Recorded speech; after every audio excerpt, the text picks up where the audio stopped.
देखिए, निश्चित तौर से ये बातें उठ रही हैं। मेरा तो यही कहना होगा कि एक बार का चुनाव बैलेट पेपर से करा के देख ले चुनाव आयोग। अभी 3 स्टेट के चुनाव होने हैं, महाराष्ट्र, आपके झारखंड और एक और हरियाणा, ये तीनों में से चुनाव करा के देख ले आप, ये सामने चीज़ें आ जाएंगी। मुझे लगता है कि ये सारी चीज़ों को निश्चित तौर से जो लोग कह रहे हैं, शंका का समाधान भी हो जाएगा। बार बार जो उठ रही हैं, और पूरी दुनिया में ईवीएम बंद हो गया, इंडिया में ही क्यों चल रहा है? जापान में बंद हो गया, आप उठाकर देख लीजिए, यूएस में बंद हो गया, हर देशों में केवल और केवल बैलेट पेपर चुनाव हो रहे हैं। तो निश्चित तौर से इंडिया में उठनी चाहिए। और ये इतने बड़े बड़े लोग, इतने विद्वान लोग अगर ये बात कह रहे हैं, तो मुझे लगता है कि कहीं ना कहीं चीज़ें इसमें कहीं गड़बड़ियां हैं, और इसको बिल्कुल इसको संज्ञान में लेकर, हमारे नेता ने भी बोला, लगातार बोल रहे हैं, इस पर निश्चित तौर से लोगों को कार्रवाई करनी चाहिए। जम्मू कश्मीर में अमित शाह ने हाई लेवल मीटिंग बुलाई है, जो टेरर प्लान बना रहे हैं। ये सब इनका सारा का सारा केवल दिखावटी काम है। ये जीरो टेलर और क्या क्या ट्रेलर और क्या करते हैं, ये सब केवल झूठी बात। आप 370 समाप्त करने की बात की, 370 का एक धारा आपने केवल उसमें जो है चेंज किया है, बाकी सारी चीज़ें ऐसे ही चल रही हैं। रोज़ घटनाएं घट रही हैं, रोज़ निर्दोष बेचारे हमारे श्रद्धालुओं को मार दिया, यूपी के तमाम उसमें लोग मरे। ये सरकार पूरी तरीके से विफल है, और इनके मंत्री, इनके लेफ्टिनेंट गवर्नर केवल चुनाव प्रचार में व्यस्त रहते हैं। ये चुनाव प्रचार आके बनारस में मोदी जी का चुनाव प्रचार कर रहे थे वहाँ के लेफ्टिनेंट गवर्नर।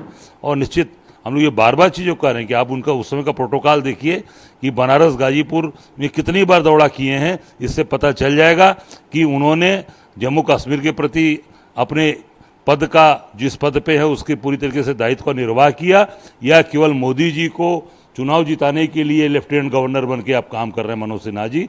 इसकी निश्चित तौर से जांच होनी चाहिए। और ऐसे व्यक्ति जो केवल और केवल पद लेकर चुनाव, ये संवैधानिक पद, आज ये चुनाव प्रचार कर रहे थे, निश्चित तौर से इसकी जांच होनी चाहिए और इस पर कार्रवाई होनी चाहिए। पिछले साल एनसीईआरटी ने कहा था कि बाबरी मस्जिद का जो सब्जेक्ट है पॉलिटिकल साइंस से, उसको हटाया जाएगा, और इस बार नई किताब में वो 3 गुंबद वाली संकरण के रूप में आया है। इसको किस तरीके से देखते हैं? देखिए, पूरी तरीके से एनसीईआरटी हो, चाहे आप भी आपने देखा नीट के एग्ज़ाम्स हों, इन लोगों ने पूरी तरीके से सभी शिक्षा, जो हमारी देश की जो शिक्षा पद्धति है, उसको इन लोगों ने ख़राब किया है, बर्बाद किया है, बच्चों का भविष्य बर्बाद कर रहे हैं।